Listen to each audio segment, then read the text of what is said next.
नमस्कार, मैं ओम प्रकाश कुमार। आप देख रहे हैं बीडी बिहार झारखंड और हमारे साथ जुड़ चुके हैं वजीरगंज विधानसभा से जनसुराज पार्टी के मुख्य प्रवक्ता। अब चलिए इनसे बात करते हैं। सबसे पहले हमारे चैनल में स्वागत है सर, आपको भी और आपके दर्शकों को भी बीडी चैनल में हार्दिक स्वागत है। सबसे पहले अपना परिचय भी बता दीजिएगा सर, जो नए दर्शक है जान जाएंगे। जी, मेरा नाम राहुल रंजन हुआ और अभी रिसेंटली जो कमेटी बन रही है उसमें हम मुख्य प्रवक्ता के तौर पर हैं। जी सर, आप वजीरगंज विधानसभा देख रहे हैं।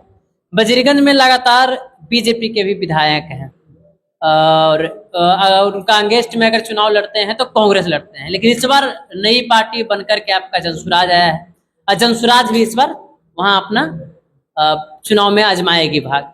क्या लगता है इस बार क्या होगा वहां? देखिए, अभी तक जब से वजीरगंज विधानसभा बनी है तो हेड और टेल का गेम चल रहा है।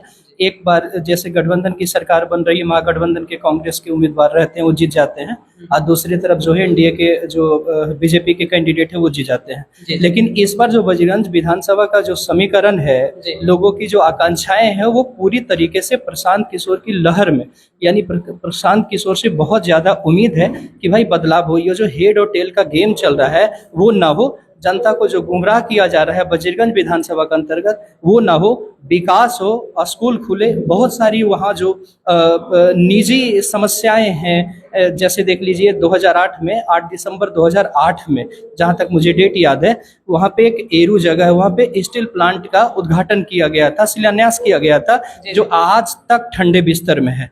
दूसरी बात है, वजीरगंज विधानसभा की जो दूसरी सबसे बड़ी समस्या है कि आज एक सीमेंट फैक्ट्री वजीरगंज स्टेशन के पास जो है स्टैब्लिश होने वाली थी, लेकिन वो भी ठंडे बिस्तर में चली गई। उसके बाद तिलैया ढाढर परियोजना सिंचाई का, आप भी मीडिया है तो आपको भी ये सारी बातें पता होगी।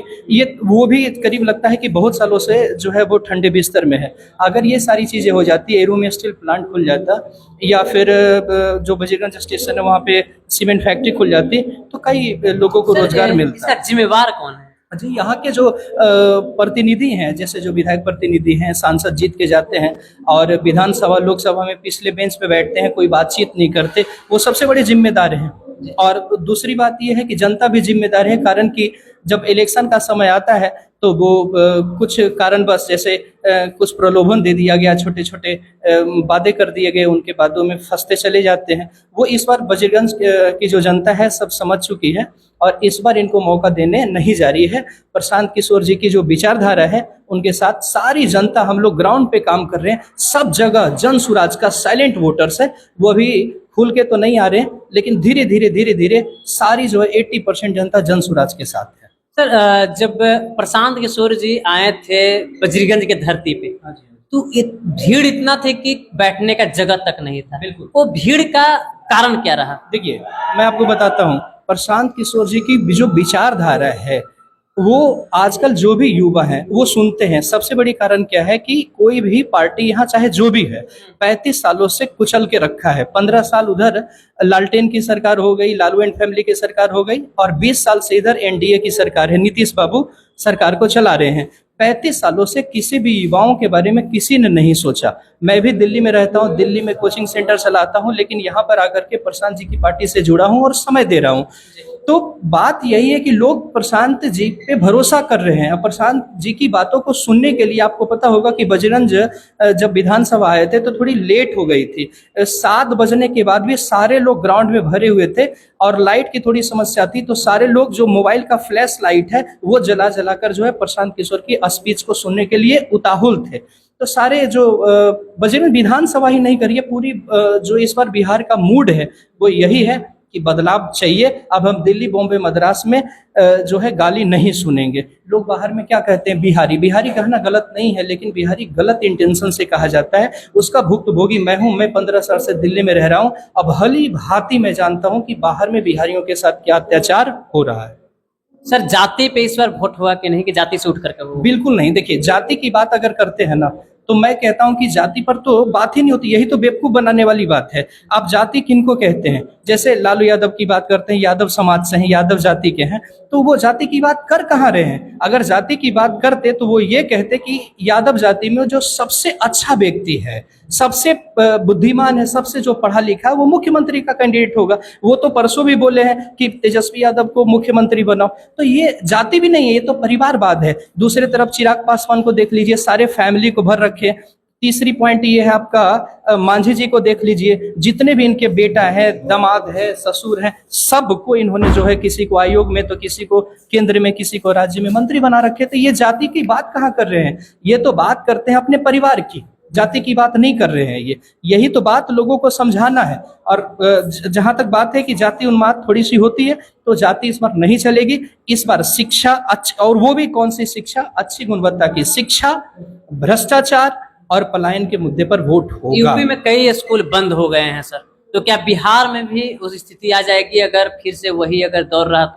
देखिए, जैसी स्थिति है, अगर हम लोगों को जनसुराज को मौका नहीं मिलता है तो मुझे लगता है कि अच्छी गुणवत्ता की शिक्षा नहीं मिल रही है, और बच्चे क्या करेंगे? अभी भी स्कूल में आते खिचड़ी खा के चले जाते हैं।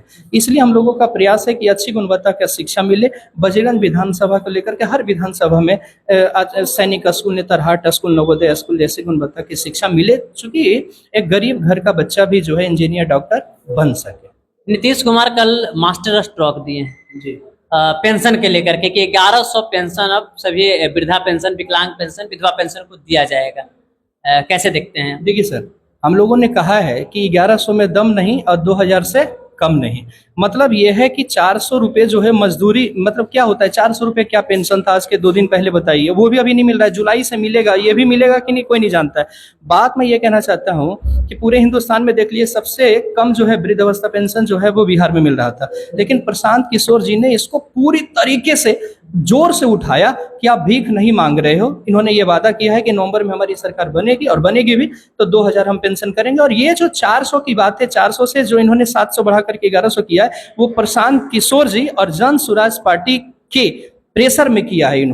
इन्होंने प्रेशर में किया है, और कोई बात नहीं है। मतलब डर लग रहा है कहीं? बिल्कुल डर है सर, सब जगह डर है। आप पता कर लीजिए, बजरंग से लेकर के पूरी बिहार में सर, युवाओं में खास करके ज्यादा जोश है। हमारे जैसे ऐसे युवाओं, आप गांव में घूमिए, ग्राउंड रिपोर्टिंग करिए, आप अच्छे पत्रकार है, आप करिए, देखिए आपको पता चल रहा होगा कि बजरगंज देख रेख कर रहे हैं। बजरगंज में कोई ऐसा गांव एक दो बताइए जहां आजादी से बाद आज तक रोड नहीं बना? जी बिल्कुल, मेरे पास लिस्ट भी है, और मैं ग्राउंड पे गया हूं। आप कहेंगे तो मैं वीडियो जारी कर दूंगा। ये आप जो बजरगंज के जनप्रतिनिधि उनको दिखाइए। एक बगोदर भीगा गांव है महुएत पंचायत में।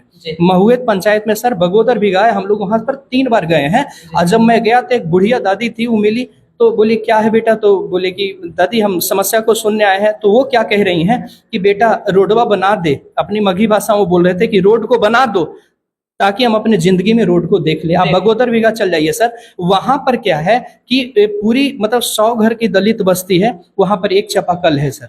उसके बाद सड़कें नहीं, आजादी के बाद भी इतने साल हो गए, 77-78 साल हो गए, आप ग्राउंड रिपोर्टिंग करिए सर, वहां पर नहीं रोड है सर, बिल्कुल रोड नहीं है, पीने का पानी नहीं है, एक भी प्राथमिक विद्यालय नहीं है, आंगनवाड़ी केंद्र नहीं है। तो एक चीज है कि लाइट, हमने देखा है कि लाइट थी वहां पर।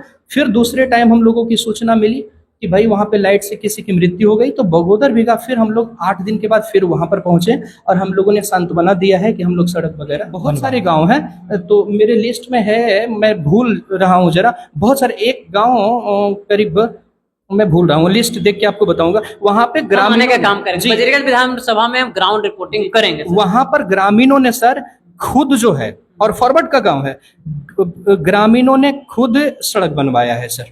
मैं ऐसा लिस्ट जी हाँ, मैं लिस्ट दे दूंगा। कम से कम अभी मुझे पूरा याद नहीं है, क्योंकि क्षेत्र अभी हम लोग घूम ही रहे हैं, 7-8 गाँव का लिस्ट हमने बनवा रखा है जहाँ पे अभी भी सड़कें नहीं है। चलिए, अभी हम बात कर रहे थे राहुल रंजन जी से। इन्होंने कई समस्या सुनाई, सीमेंट फैक्ट्री से लेकर के स्टील फैक्ट्री तक, यहाँ तक के बात बताएं कि जो लोग आजकल जो युवा बेरोजगार हैं, जो जा रहे हैं दूसरे राज्य में कमाने के लिए, उस पे भी चर्चा हुआ।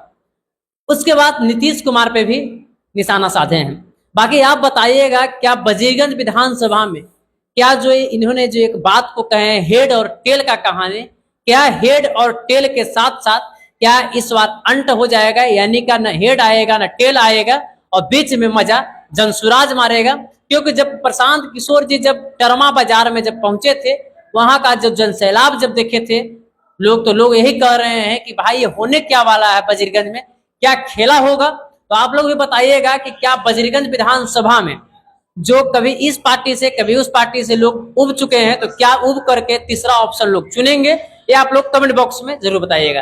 दूसरी चीज, जो भी बजरगंज विधानसभा में क्या समस्या है, किस गांव का क्या समस्या है, आप लोग कमेंट बॉक्स में बताइए, जिससे हम उस गांव में पहुंच सके और ग्राउंड रिपोर्ट दिखाने का हम आपका काम करेंगे। बाकी मिलते हैं नेक्स्ट वीडियो लेकर के, नेक्स्ट टॉपिक और नेक्स्ट खबर के साथ। तब तक के लिए धन्यवाद। जय हिंद।